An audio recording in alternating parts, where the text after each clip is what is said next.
के किनारे किसी गांव में एक लकड़हारा अपनी पत्नी के साथ रहता था। लकड़हारा रोज जंगल से लकड़ियां काट कर लाता और उन्हें बाजार में बेच आता। उससे जो पैसे मिलते उसमें उनकी गुजर बसर हो जाती। एक दिन लकड़हारा जंगल में लकड़ियां काटने गया। जंगल में जाकर वो एक बड़े से पेड़ के पास खड़ा हो गया। उसने पेड़ को बड़े ध्यान से देखा और बड़बड़ाते हुए कहा, यदि मैं इस पेड़ को काट लूं तो मुझे फिर कभी लकड़ियां काटने की जरूरत नहीं पड़ेगी। ये पेड़ बहुत ही बड़ा है, इससे मुझे बहुत सारी लकड़ियां प्राप्त होंगी और इन्हें बेचकर मैं माला माल हो जाऊंगा। ये कहकर उसने पेड़ काटने के लिए अपनी कुल्हाड़ी उठाई, परंतु तभी उसे एक आवाज सुनाई दी, रुको, इस पेड़ को मत काटो, कृपा करके इसे छोड़ दो। लकड़हारा रुक गया और उसने आश्चर्यपूर्वक चारों तरफ देखा, परंतु उसे कहीं कोई नहीं दिखाई दिया। वो चकित था कि अभी किसी ने उसे रोकने के लिए कहा और कोई दिखाई भी नहीं दे रहा। उसे लगा कि ये उसका भ्रम था। उसने एक बार फिर पेड़ पर वार करने के लिए अपनी कुल्हाड़ी उठाई, पर उसे फिर एक आवाज सुनाई दी, कृपा करके मेरे ऊपर दया करो, पेड़ को मत काटो। वो फिर रुक गया और उसने चारों तरफ देखा, परंतु इस बार भी उसे कोई दिखाई नहीं दिया। उसे चकित देखकर पेड़ से आवाज आई, मैं इस पेड़ की परी हूँ, ये पेड़ मेरा घर है। सदियों से मैं इस पेड़ के तने में और बाकी दिन इसकी शाखाओं में रहती हूँ। यदि तुम इस पेड़ को काट दोगे तो मैं बेघर हो जाऊंगी।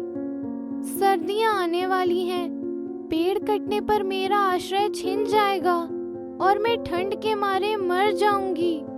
तुम मेरा घर मत छीनो, इसके बदले मैं तुम्हारी 3 इच्छाएं पूरी करूंगी। ये सुनकर लकड़हारा बहुत खुश हुआ। उसने सोचा, अब बगैर कुछ किए मैं इतना धनी हो जाऊंगा। वो तुरंत ये खुशखबरी अपनी पत्नी को सुनाने के लिए घर की ओर दौड़ पड़ा। घर पर उसकी पत्नी उसका इंतजार कर रही थी। लकड़हारे को जल्दी आया देखकर उसकी पत्नी ने कहा, अरे आज तो तुम बहुत जल्दी वापस आ गए।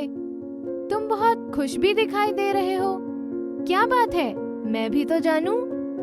लकड़हारे ने प्रफुल्लित होकर कहा, आज तो मुझे बहुत बड़ा खजाना मिल गया है। मिला नहीं है, मिलने वाला है। अरे मिल ही गया समझो।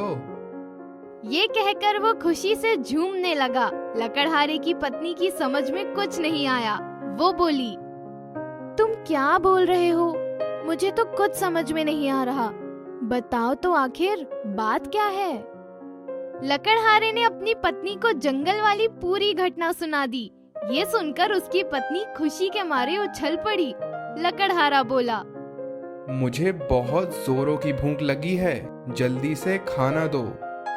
मैंने तो अभी कुछ भी नहीं बनाया है, तुम तो देर से आते हो, अभी कुछ बना देती हूँ। इस पर लकड़हारे ने कहा, नहीं रहने दो, मैं खाना बनने का इंतजार नहीं कर सकता। वो खास अंदाज में बोला, मेरी इच्छा है कि भूख मिटाने के लिए मुझे स्वादिष्ट हलवा मिल जाए। उसके बोलते ही तुरंत एक कटोरे में हलवा उसके सामने आ गया। उसने भी जी भर कर हलवा खाया। वो जितना हलवा खाता कटोरा उतना ही फिर भर जाता। अंत में भरपेट खाने के बाद उसने अपनी पत्नी से कहा, आओ तुम भी हलवा खा लो, बहुत ही स्वादिष्ट है। उसकी पत्नी गुस्से से बोली, मूर्ख, तुमने एक वरदान बेकार कर दिया। मैं चाहती हूँ कि सारा हलवा तुम्हारी नाक पर चिपक जाए। बस लकड़हारे की पत्नी के बोलने भर की देरी थी कि तुरंत सारा हलवा लकड़हारे की नाक पर चिपक गया। लकड़हारा गुस्से से चिल्लाकर बोला, अरे मूर्ख औरत, ये तुमने क्या कर दिया। ये कहकर वो अपनी नाक से हलवा छुड़ाने लगा। बहुत कोशिश करने के बाद भी वो अपनी नाक से हलवा नहीं छुड़ा पाया। उसने अपनी पत्नी से चिल्लाते हुए कहा, ये सब तुम्हारी गलती की वजह से हुआ है। तुम्हारे कारण हमारा दूसरा वरदान भी व्यर्थ हो गया। उसकी पत्नी बोली, अभी हमारा तीसरा वरदान तो है ना, उस वरदान को मांगकर हम धनी हो सकते हैं। लकड़हारा झुंझला कर बोला। बेवकूफ दुष्ट औरत, मेरी नाक पर गरम हलवा चिपका हुआ है और तू धनी होने के सपने देख रही है। उसने फिर खास अंदाज में बोला। मेरी इच्छा है कि मेरी नाक पर से हलवा छूट जाए। उसके ऐसा कहते ही उसकी नाक से हलवा गायब हो गया। लकड़हारे ने चैन की सांस ली। उन दोनों ने अपनी बेवकूफी की वजह से अपने तीनों वरदान बेकार कर दिए।